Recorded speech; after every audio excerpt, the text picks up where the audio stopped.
So we're here again, Jeremiah Graves on the Gravedigger Report.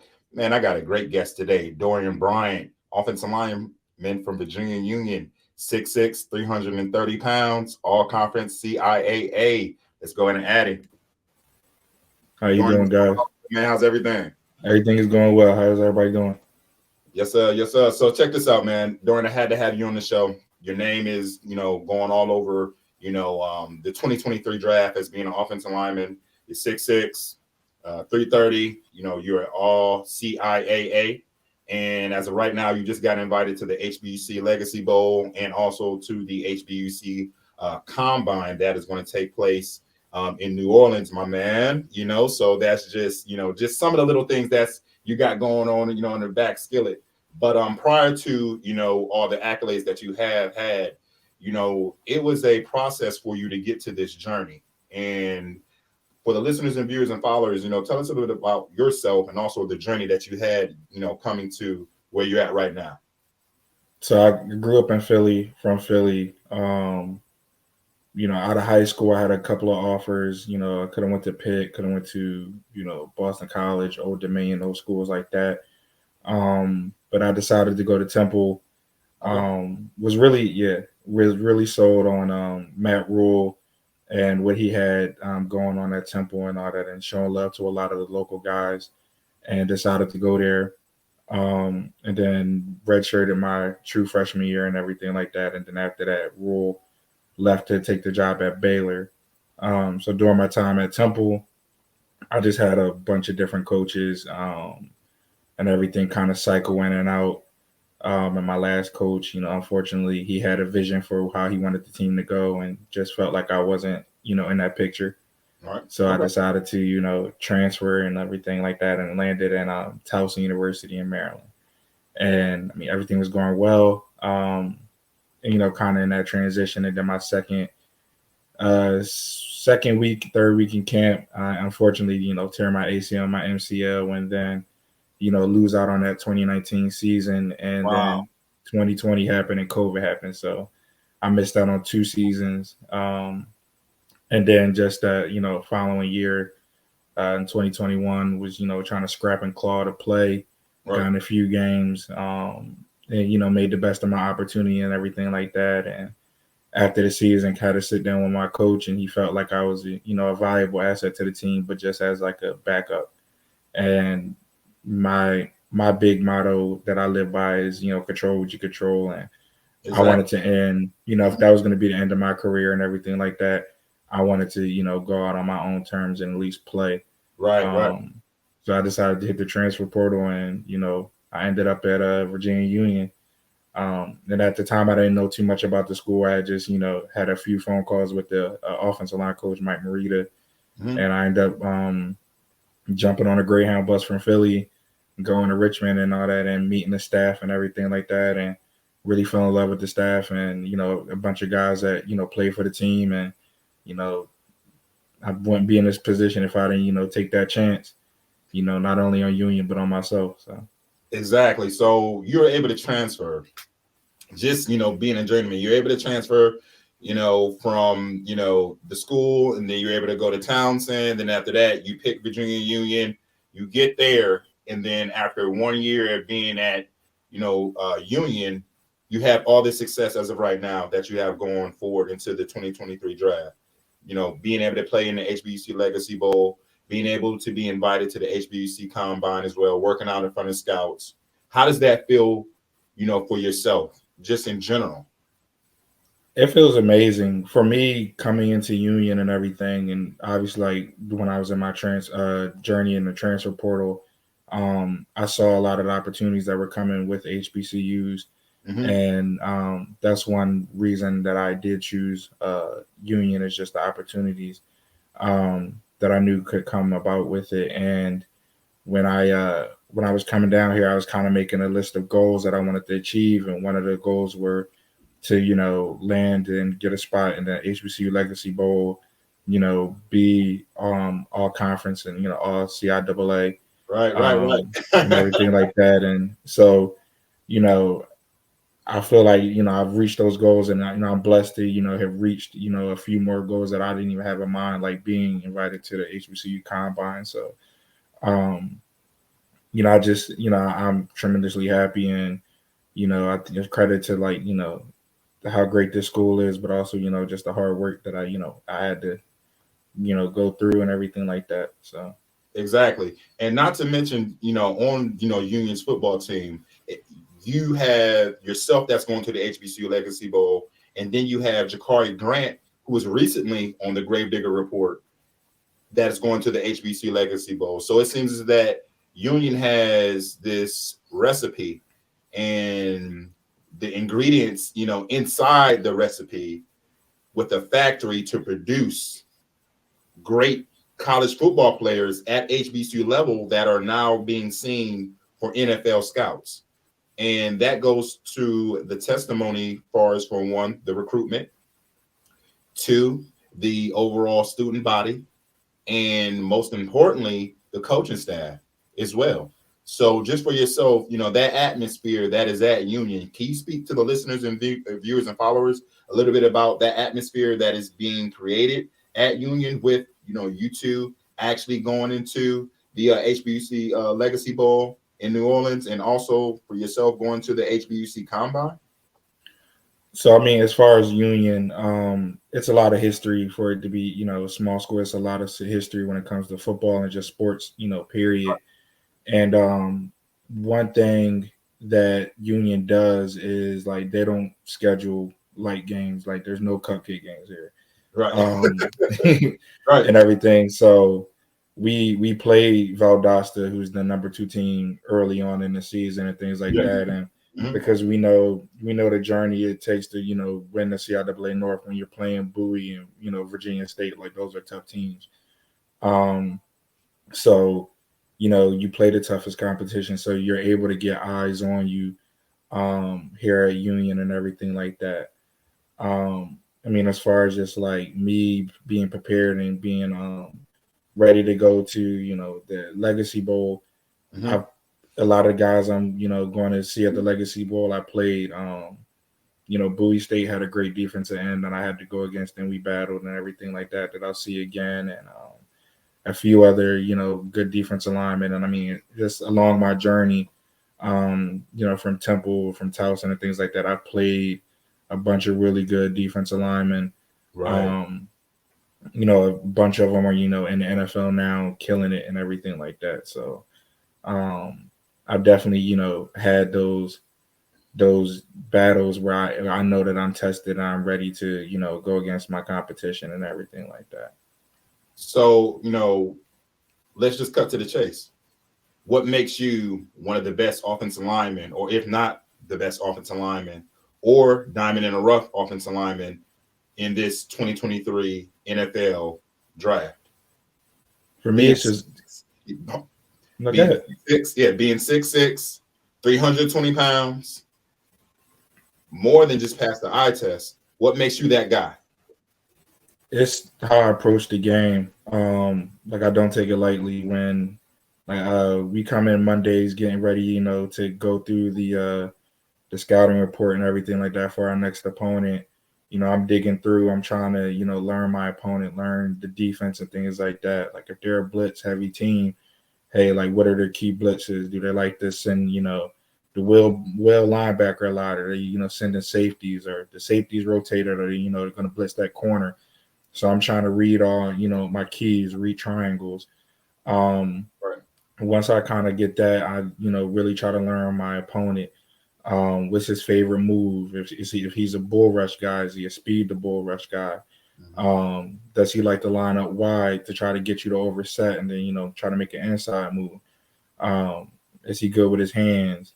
And how to defeat that and everything like that. So I'm a very analytical person, and I try to build routine, because that's what makes me confident when I get on the field, is when I have that routine, or when I feel like I know who I'm going against and I know what they got in their toolbox.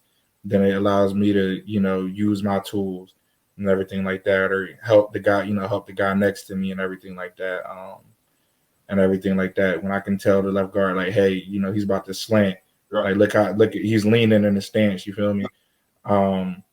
it just helps my teammates around me and everything like that. So just me being analytical, me being a grinder, and the fact that it's just for me, like I've been through adversity, and Mhm. I've kept my head down and I just keep grinding and keep working and everything like that. So I know when adversity hits, I feel like I'm battle tested and everything like that. Exactly. So with you being analytical and an individual that relies on, success, which is structured, because when you have structure, you have success, and success is in how you are structured. And you play left offensive tackle. So left offensive tackle, which is perhaps one of the most important positions on the offensive line, is the backside of the quarterback. They pay big money. Are you up for that?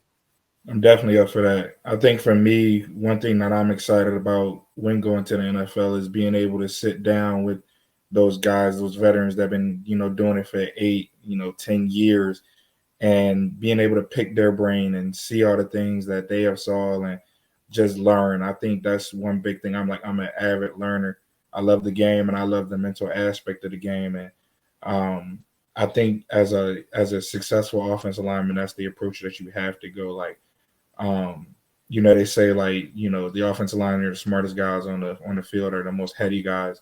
Yeah. And, I definitely feel like that, that's true and things like that, because I just love like sitting in and like learning about the position and everything like that. But furthermore, just kind of like learning how to defeat those guys like on the defensive line and everything like that. So that's, one thing I'm excited about, at the next level.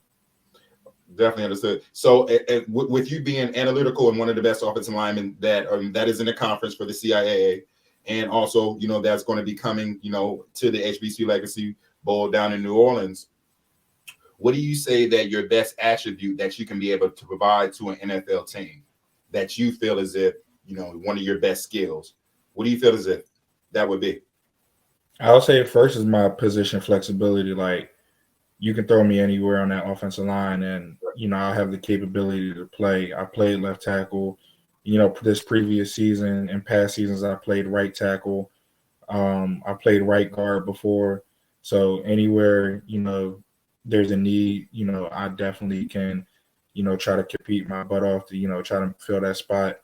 Um, I bring to the table just a professional attitude. I always, was told, be ready so you don't got to get ready and all that Exactly. stuff. So, Yeah. I but know that's right. exactly, You're actually 10 minutes early. You're actually 10 minutes early, to exactly, the video. So it's all good. yeah. I understand. If So you're not early, you're late. always be prepared, because you never know when your name is going to get called. And just like you said earlier, like I have the height, and the attributes and everything like that. So using my length, using my long arms to keep defenders away, and trying to use my punch and things like that, and being diverse with my set, like not just out there just kicking and everything like that, but being smart. Like if I know this guy is a bull rush guy, like I'm not going to give you space so you can build up power to try to put your hands on my chest and drive me back. Like I'm going to try to get on you quick. Just being a smart guy about how I play the game, is I think that's something that I could bring to the table and everything like that. Definitely understood. Now, as far as off the field, I know that you are a grad student as of right now, and you're working on your second master's. So that's incredible, to be an NFL prospect and also working on your second master's. It seems as if there is a high level of professionalism about you, Dorian, that the world needs to see. The scouts are going to find out. The Gravedigger report, we already know. We already spoke offline, and I'll be meeting you down in New Orleans, at the HBCU Legacy Bowl. This seems just a high level of professionalism that you carry yourself at, which is a true indicating factor that you approach the game as if you already are an NFL pro player, with the size, and hopefully with when it happens, with the money and taking care of mom and dad and them as well too. But can you speak a little bit about that to the listeners and followers and the viewers? It's just how you develop that overall spunk. For me, it's just like just not wasting opportunities. Like I knew I had the ability to, get scholarships, and I was fortunate to get a bunch of scholarships to these different universities and things like that. Um, I think one thing that helped me, to be able to get all these degrees is that I early enrolled. So I left high school early to go to Temple. Okay. And so I graduated there, within 3 years. So Wow. with my undergrad degree and everything like that. So it allowed me to um, go to Taos and then finish up there fast to get my, first master's degree and everything like that. And, with the injuries and getting an extra medical year, redshirt year, and, also with COVID, I had a decision whereas, I could take, a couple of meaningless classes just to stay eligible, or, I can, continue to elevate myself and all that. And I just know the person that I am, that I need something to like and I need to be engaged. Like I need something to like, drive me. Um, and so I was like, why not just get, another master's degree and everything like that to just, you know, help me develop develop myself professionally even more and all that stuff. Cause Exactly. you can never do too much. No, no, you can't, especially in the classroom, man. So you'll have two master degrees and also, a big shot at the NFL. The scouts are definitely gonna, love that as well because it just speaks high volumes, on your emotional intelligence, on how you really view the aspect of being a young adult and your future, and going to the NFL is that professional, next step because we also know that it is a job. Now, I know that, you're from Philadelphia and you played high school football at Chestnut Academy High School, correct? And Chestnut Hill Academy. yeah, Chestnut Hill Academy, and you were one of those individuals there that you had offers on the table. You're highly recruited and things like that. But how did that work out for you? Just being an inner city kid going to Catholic school. It was different. It was a like an independent private school, so it was just a lot of it was a lot of money there. Right. It's funny because like during the time I was going to school, the movie The Blind Side was big, so it felt like I was living in those scenes where like I'm getting off the city bus, SEPTA, walking a couple blocks, and I'm seeing kids pull up in Jeep Cherokees and Lamborghinis and things like that. Right. I'm like, geez, and I'm over here, with baggy clothes on and everything like that. Right. But it taught me how to navigate in the world for real, to deal with different issues that I didn't have access to, or I wasn't, aware of, based on just me being, in the inner city in Philly. And it helped me build a lot of relationships. I have like, two specific teachers that were Right. there.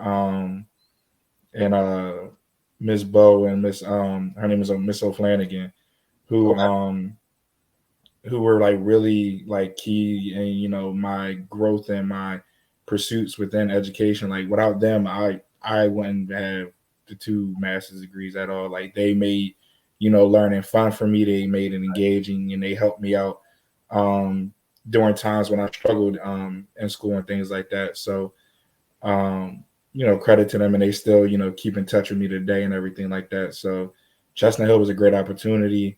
I had some great coaches there and everything like that, and That's great. definitely gave me a lot of access and networking and everything like that. And I appreciate that place. And you're grateful for it as well too. So once you make that that next step, you definitely have to go back, and they'll probably have a ceremony for you, and things such as that. But I know that Chestnut Hill Academy is not new to individuals, such as a product of what you have turned out to. So hats off to them, and also you being able to have that feeling back in your community, because when you're an athlete and you make it as far as you have, you are the community. And that's just hats off to you, man. And I know they're very proud of you. And as far as for your mother and your father, they raised a great young man. And, I know they're very proud of you. They'll be watching you on Saturday at the HBCU Legacy Bowl, playing on the NFL Network. What's some of the things that mom and dad are talking about right now, man? they're at this point they're just like do your best. Like Yeah, they've been, in the front row, this journey and things like that. And right. I think some of the ups and downs, especially the downs, is definitely. I know my mom tells me like, it hurt her seeing that. Like ever since I was, as a kid, like she knows all I ever wanted to do was play football, and just the ups and downs, the injuries, the setbacks and everything like that. And she's excited, and she's like, just whatever you do, just do your best, Right. because at the end of the day, you can always hang your hat on, your hat that you gave everything and Right. everything. And I think that's where my that plays into that whole motto of go in there and just control what I can control. Exactly. That's all I can do, and be happy and everything like that. And so they're supporting me and everything like that. But they're the first ones to tell me, that you play the game football. That's not your only identity and Right. everything Right. like that. Exactly. So they're supporting and everything like that, but they're still like stay calm, stay modest, and stay humble and everything like that, and just know that whatever happens, you're gonna be all right. Exactly. So, the next question, just for you, Dorian, how does it feel to be this close to your dream of being an NFL player? More than likely drafted. That's just where it's going because of the size, the hype that you have around. It's going to be a lot of scouts at the HBC Legacy Bowl. Looking for you. At New Orleans. How does that feel? I mean, it feels amazing. I know, like as a kid, I my family, was get sick and tired of me just always talking about football. Like I was the kid that watching NFL Network every day and all that. My little sister growing up used to hate. She's like, how do you watch ESPN where they're just talking about the game? And it's just like I'm watching the draft every year growing up, and of course, like as a kid, like everybody wants to be that first round pick. But Right. at the end of the day, like the reality is like not everybody's the first round pick, Right. and to be this close and everything like that, and understanding the business and the game and everything like that. Like I'm excited for my shot, and I I take every opportunity, and it's very special, and I hold it to a high standard. And Okay. so like I'm not going to waste this opportunity, because I've definitely worked way too hard to even just get to this spot. So um, I'm appreciative of being in a situation, Mhm. and I'm not gonna let it just fall by the wayside. And I'm excited to see what's to come after this weekend, and you know attack the combine, do well there, Exactly. attack the Legacy Bowl and play really well in front of the scouts, do have my interviews and do well. And then the next step is the pro day, Exactly. and attack that. And after that, I've done all I can do, and it's just I'm putting the ball in whatever team's court, and hopefully they think highly of me to either draft me or sign me as an undrafted free agent, whatever it is. Just know that I'm coming in. I'm gonna study that playbook. Like I said, you need a right tackle, I got you. You need a left tackle, I got you. You All right. need me to play guard, I got you. So it's just like, um, just I'm not wasting nothing out of this opportunity. There we go. There we go. And that just speaks volumes, based on your preparation. Because as of right now, I know you're training.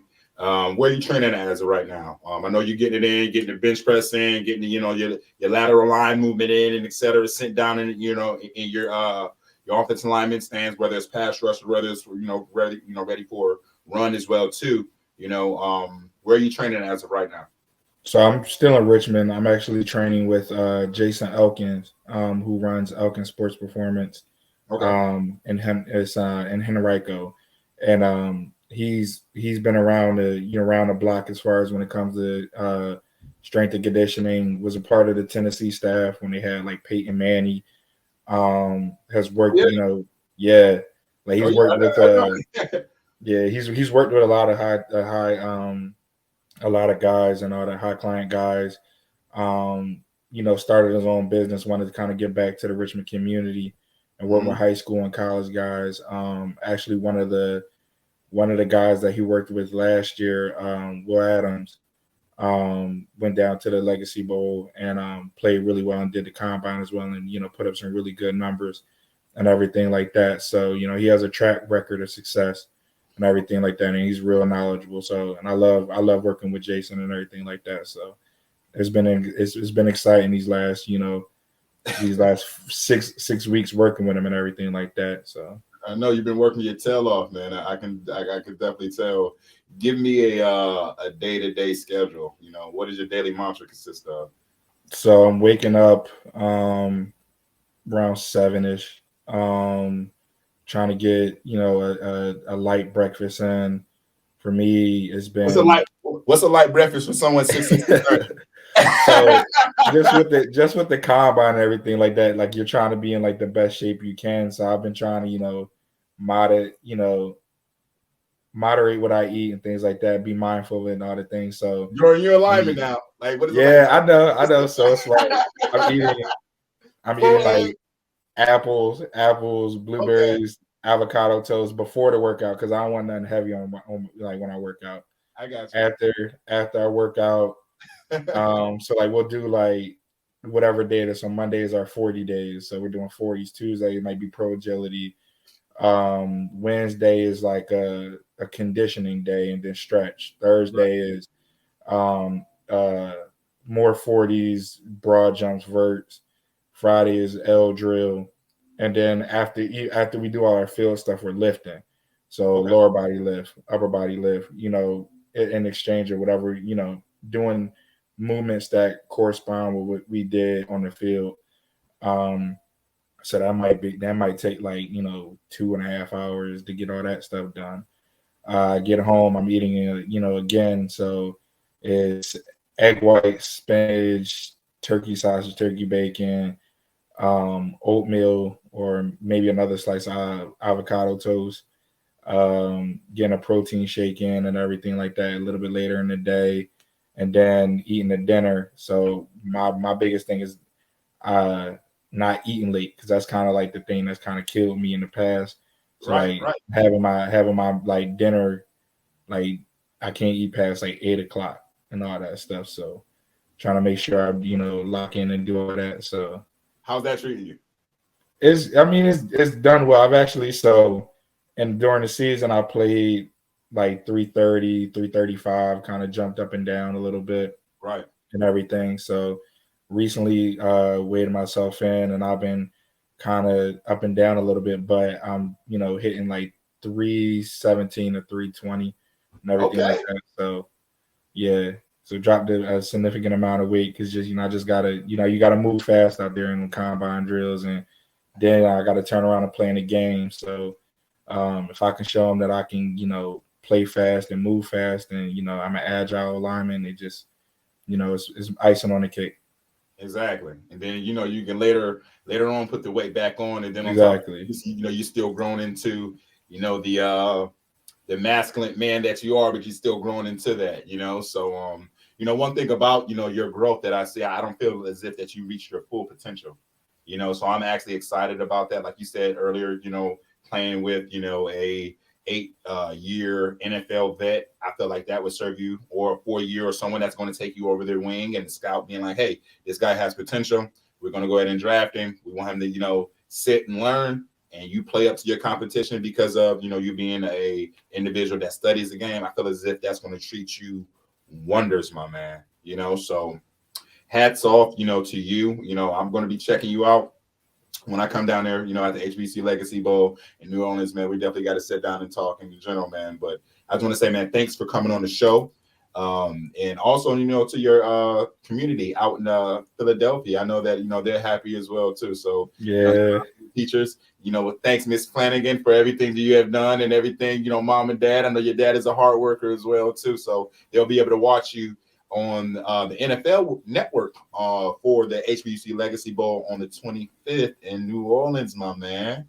So thanks, Dorian Bryant, man, for coming on the show, man. We're definitely gonna get up, okay? Definitely. Looking forward to seeing you. All right, now you take it easy. All right.